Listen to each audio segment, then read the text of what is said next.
le président du syndicat national des fournisseurs de l'État de Côte d'Ivoire. Alors, présentez-nous un peu le syndicat. C'est quoi votre mission?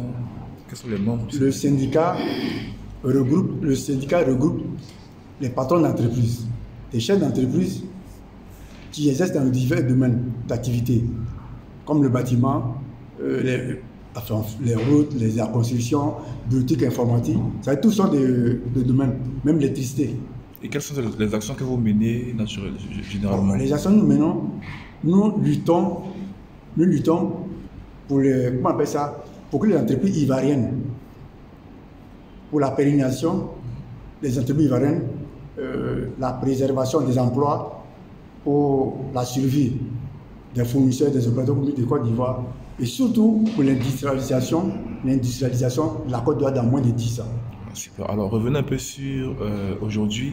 Pourquoi est-ce que nous sommes là aujourd'hui? C'est l'activité d'aujourd'hui. Bon, aujourd'hui nous sommes là parce que Dieu, qui est notre créateur, a inspiré aux membres du SINAFESI d'organiser une prière, une journée de prière, de repentance, de pardon, de réconciliation pour la paix de la Côte d'Ivoire. Raison pour laquelle nous sommes là pour informer l'opinion nationale et internationale et attirer l'attention des gouverneurs et des gouverneurs pour dire qu'il faut qu'il y ait une prière, il faut que cette nation qui appartient à Dieu, qui depuis au temps du fouet, le premier président Côte d'Ivoire, Félix Houphouët-Boigny, a tissé une alliance à la Côte d'Ivoire, une alliance avec Dieu. Et cette alliance existe.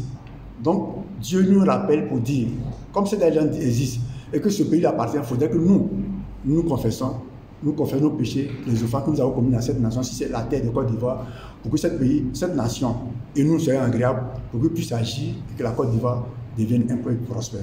Alors, donc on met sur le compte d'une réconciliation avec le Seigneur et aussi un réveil spirituel en réalité. Oui. Alors, la particularité, la Côte d'Ivoire est un pays laïque, et la particularité de cette prière, c'est que toute la communauté s'est invitée. Alors, dites-nous un peu le programme, c'est-à-dire qui est convié à cette prière et qu'est-ce qui se fera ce jour-là? Bon, créons Dieu en Côte d'Ivoire, nous allons faire sa volonté et il va avoir la paix, la cohésion sociale, et il aura le développement du pays.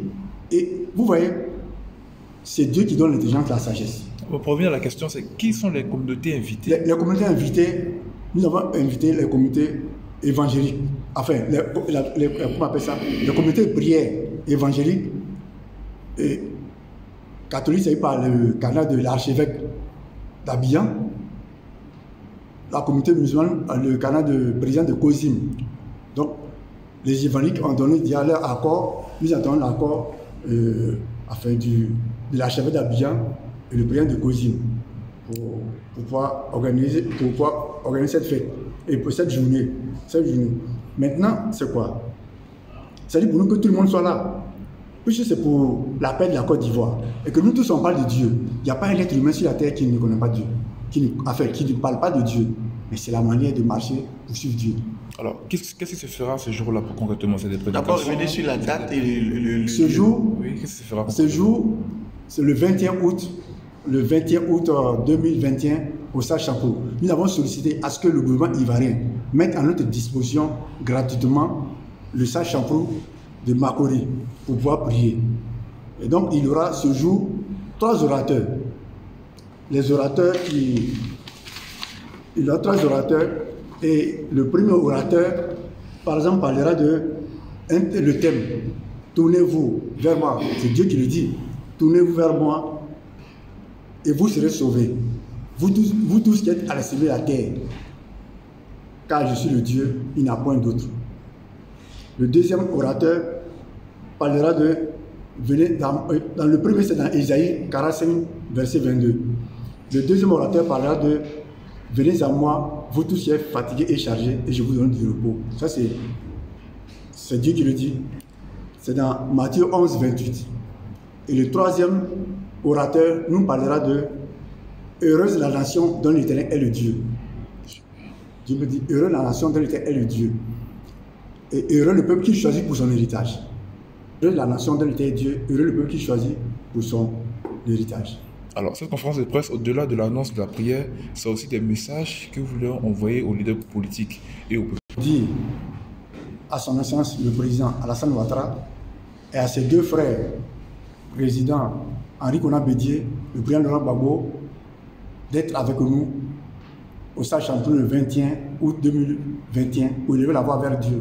Pour que nous tous ensemble, la main dans la main, nous puissions élever la voix pour lui demander pardon, pour nous repentir, pour que Dieu nous fasse miséricorde et qu'on se réconcilie avec lui et qu'il donne sa paix à la Côte d'Ivoire. Parce que nous les opérateurs communs, les fournisseurs de la Côte d'Ivoire, c'est-à-dire quand il y a une crise, ce sont les fournisseurs ou les opérateurs communs d'une nation, la Côte d'Ivoire qui paient le lourd tribut.